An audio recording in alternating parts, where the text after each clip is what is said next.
Hello friends, welcome back to our channel স্বস্তি pure veg.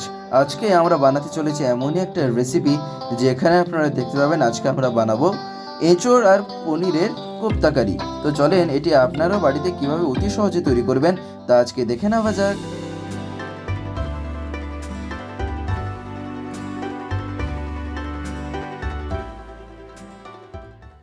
আমরা সব থেকে প্রথমে এখানে এঁচোড় নিয়ে নিয়েছি, আশা করি তো আপনারা দেখতেই পাচ্ছেন। আর এখানে এই এঁচোড় কেটে নেওয়ার পর এটা আমরা অতি অবশ্যই এখানে হলুদ জলে ভিজিয়ে রেখেছিলাম। আর এখানে আমরা আলুও কেটে নিয়েছি, আর তার পাশে আমরা এখানে রেখে নিয়েছি হচ্ছিল পনির। তো যাই হোক, এবারে আমরা এখানে প্রথমে একটা কড়াইতে এই এঁচোড় আর এই আলু এই দুটি সবজি এখানে আমরা দিয়ে দিলাম। আর এখানে তা দিয়ে দেওয়ার পর এবারে আমরা এখানে দিয়ে দেবো হচ্ছিল কিছুটা পরিমাণে জল। আর এখানে এই জল আমরা দিয়ে দেওয়ার পর এইবারে আমরা এখানে এটা বেশ কিছুক্ষণ ঢেকে রেখে দেবো, অর্থাৎ এটা আমরা এখানে সেদ্ধ করতে বসিয়ে দিলাম। তারই মাঝখানে আমরা এখানে পনিরটা গ্রেট করে নিচ্ছি। তো আপনারা ঠিক একই রকমভাবে এখানে এই পনিরটাকে প্রথমে গ্রেট করে নেবেন, যতটুকু পনির নিয়ে থাকবেন। তারপরে এখানে আমরা আরেকটা পাত্রে নিয়ে নিচ্ছি টমেটো আর ধনেপাতা।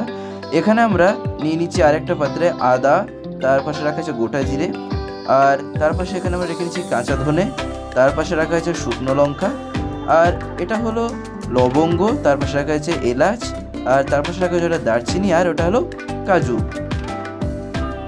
আর এরই সাথে সাথে আমরা আরও এখানে যেগুলো নিয়ে নিয়েছি তা ছিল গোলমরিচ গুঁড়ো, আর এটা ছিল চিলি ফ্লেক্স। তার পাশে রেখে নেওয়া হয়েছে লঙ্কা গুঁড়ো, এটা হলো টমেটো সস। তার পাশে আমরা এখানে এটা রেখে নিচ্ছি হচ্ছিলো কাসুরি মেথি, আশা করি আপনারা দেখতেই পাচ্ছেন। তার পাশে আমরা এখানে রেখে নিচ্ছি হচ্ছিলো হিং, আর এটা এখানে নিয়ে নিচ্ছি আমরা গরম মশলা গুঁড়ো। তার পাশে আমরা রেখে নিচ্ছি এটা ঘি, আর এখানে আমরা নিয়ে নিচ্ছি হচ্ছিলো আমুলের যে ফ্রেশ ক্রিমটা হয়ে থাকে। তারপরে আমরা এখানে আরেকটা পাত্রে কিছুটা টক দই, আর তারপরে আরেকটা পাত্রে আমরা এখানে রেখে নিচ্ছি হচ্ছিলো বেসন। তো যাই হোক, এখানে আমরা এবারে কি করছি না, যে এঁচোড় আর আলু যে আমরা সেদ্ধ করতে প্রথমে বসিয়ে দিয়েছিলাম, অর্থাৎ আশা করি আপনারা দেখতেই পেয়েছিলেন যে কড়াইতে জল দিয়ে যে আমরা বসিয়েছিলাম, সেটাই আমরা এখানে এবারে তুলে এনে আমরা শিল দিয়ে ভালো মতন করে এটা থিতো করে নিচ্ছি। তো আপনারাও ঠিক একই রকমভাবে প্রথমে এটা থিতো করে নেবেন।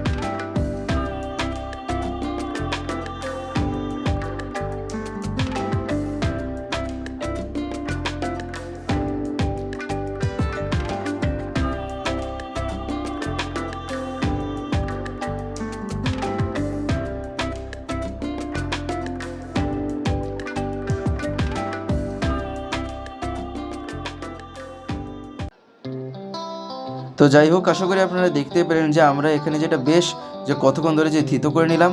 আর তারপরে আমরা এখানে পনির যে গ্রেট করেছিলাম তার পাশে আমরা এখানে কাঁচা লঙ্কাও কুচি কুচি করে কেটে রেখে নিয়েছি। এবারে এই পাত্রেই আমরা এখানে কি করলাম না, প্রথমে একটু দিয়ে দিলাম হচ্ছিলো ধনে পাতা। তারপরে আমরা এখানে দিয়ে দিলাম হচ্ছিলো সেই যে এতক্ষণ ধরে আমরা আলু এঁচোড় যে থিতো করেছিলাম সেটি এখানে আমরা দিয়ে দিলাম।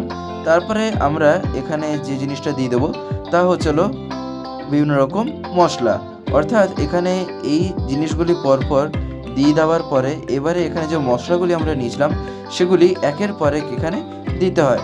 আর তার সাথে বলতে পারেন যে বেসন নিয়েছিলাম সেটাও আমরা এখানে প্রথমে দিয়ে দিলাম। আর বেসন দিয়ে দেওয়ার পর এইবারে আমরা এখানে দিয়ে দেবো হচ্ছিলো কিছুটা পরিমাণে হলুদ গুঁড়ো। তারপরে আমরা এখানে দিয়ে দিলাম হচ্ছিলো কিছুটা পরিমাণে লবণ। তারপরে এখানে আমরা এবারে দিয়ে দিলাম হচ্ছিলো কিছুটা হিং দিয়ে দেওয়ার পর এইবারে আমরা এখানে দিয়ে দেবো হচ্ছিলো আরও যে জিনিসগুলি, তার মধ্যে এখানে আমরা দিয়ে দিলাম হচ্ছিলো গোলমরিচের যে গুঁড়োটা নিয়েছিলাম সেই গুঁড়ো আমরা এখানে দিয়ে দিলাম।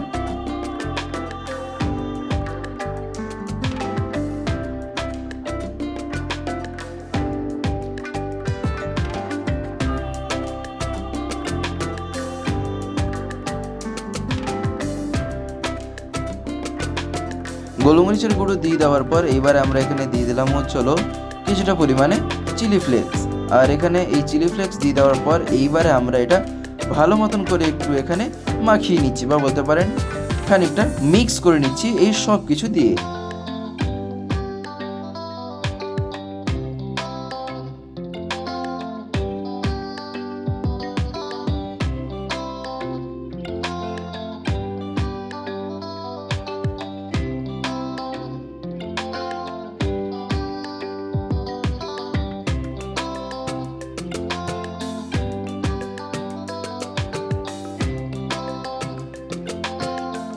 তো যাই হোক, এখানে এটা বেশ খানিকক্ষণ মিক্স করে নেওয়ার পর বা বলতে মাখিয়ে নেওয়ার পর এইবারে আমরা এখানে এটা হাতে কিছুটা নিয়ে এখানে আমরা কিছুটা গোল করে নিচ্ছি, বা বলতে পারেন কোপ্তা ঠিক যেমনভাবে দেখতে হয় ঠিক সেই রকম করে আমরা এখানে সেটা তৈরি করে নিচ্ছি প্রথমে হাতেই।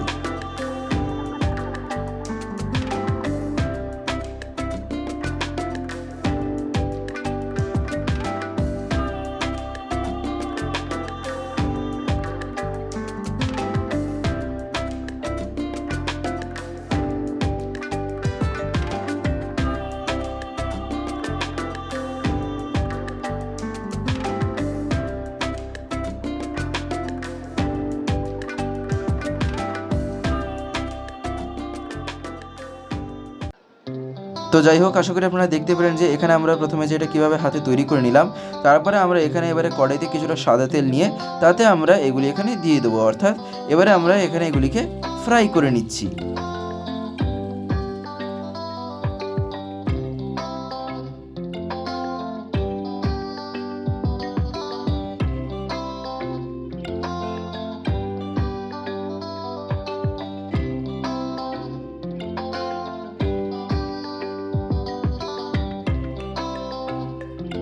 তো যাই হোক, এখানে আশা করি আপনারা দেখতেই পেয়েছেন যে এটা আমরা তেলে যে কতক্ষণ ধরে এখানে রেখেছি, অর্থাৎ এখানে এটা বেশ কিছুক্ষণ ধরে একটুখানি রেখে নিতে হয়।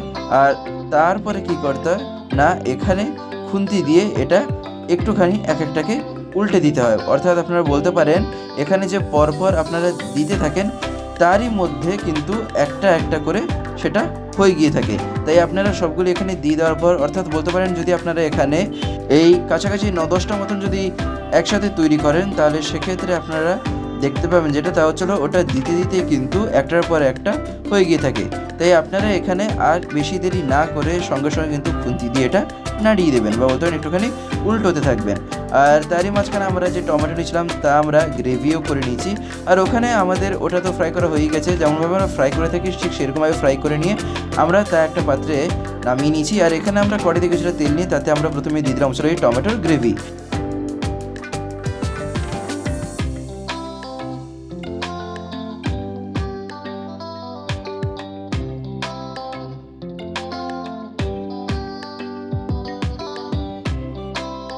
তো যাই হোক, এইবারে আমরা এখানে দিয়ে দেবো কিছুটা পরিমাণে লবণ। আর লবণ দিয়ে দেওয়ার পর এইবারে আমরা এখানে দিয়ে দেবো হলুদ গুঁড়ো। আর হলুদ গুঁড়ো দিয়ে দেওয়ার পর এইবারে আমরা এখানে দিয়ে দিলাম লঙ্কা গুঁড়ো। এই 3টা মশলা এখানে দিয়ে দেওয়ার পর এইবারে আমরা খুন্তি দিয়ে আবার একটুখানি এটা নাড়িয়ে নিচ্ছি।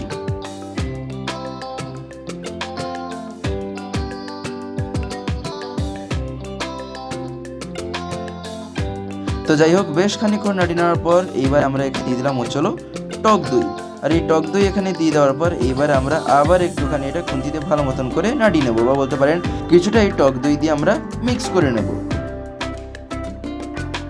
আর এইবারে আমরা এখানে দিয়ে দিলাম টমেটো সস। আর এই টমেটো সস দিয়ে দেওয়ার পর এইবারে ঠিক একই রকমভাবে আমরা খুন্তি দিয়ে আবার একটুখানি এটা নাড়িয়ে নিলাম।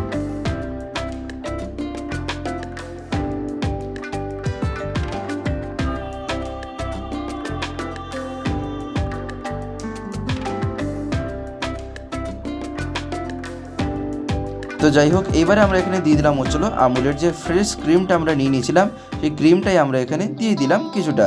আর তা দিয়ে দেওয়ার পর এইবারে আমরা আবার একটুখানি এটা খুন্তি দিয়ে নাড়িয়ে নিচ্ছি।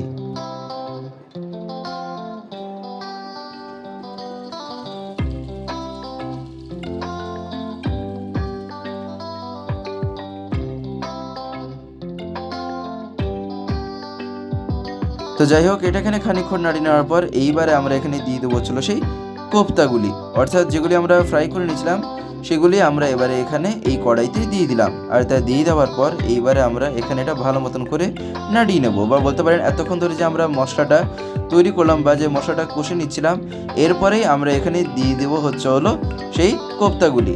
আর তারপরে আমরা এখানে দিয়ে দিলাম কিছুটা পরিমাণে ধনেপাতা। আর ধনেপাতা দিয়ে দেওয়ার পর এবারে আমরা এখানে দিয়ে দিলাম কিছুটা গরম মশলা গুঁড়ো।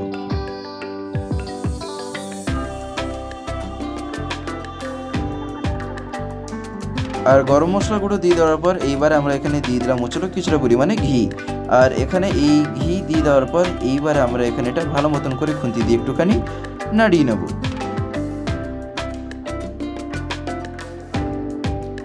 তো যাই হোক, এখানে এটা খানিকক্ষণ নাড়িয়ে নেওয়ার পর এইবার আমরা এর উপরে দিয়ে দিলাম হচ্ছিল কিছুটা কসুরি মেথি, আর তারপরেই আমাদের এখানে তৈরি হয়ে গেল আজকের এই রেসিপি, যা হচ্ছিল পনির এঁচোড় কোপ্তা কারি। তো যাই হোক, আশা করি আপনারা দেখতে পেলেন যে আমরা কেমনভাবে যে এই রেসিপিটা যে তৈরি করে নিলাম। আপনারাও এটা বাড়িতে অতি অবশ্যই ট্রাই করে দেখবেন, আশা করি আপনাদের খুবই ভালো লাগবে।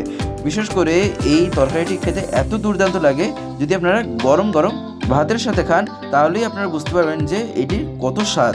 তো যাই হোক, আজকের এই ভিডিওটা এবার আমি এখানেই শেষ করব। শেষ করার আগে আপনাদের কাছে একটি কথাই বলবো, যদি আজকের এই ভিডিওটি ভালো লেগে থাকে তাহলে একটি লাইক, শেয়ার আর কমেন্ট করে দেবেন, আর চ্যানেলটিকে অতি অবশ্যই সাবস্ক্রাইব করে পাশের বেল আইকন প্রেস করে অল করে রাখতে একেবারেই ভুলবেন না, আরও এরকম নতুন এবং ইন্টারেস্টিং রেসিপিস সবার আগে পাওয়ার জন্য।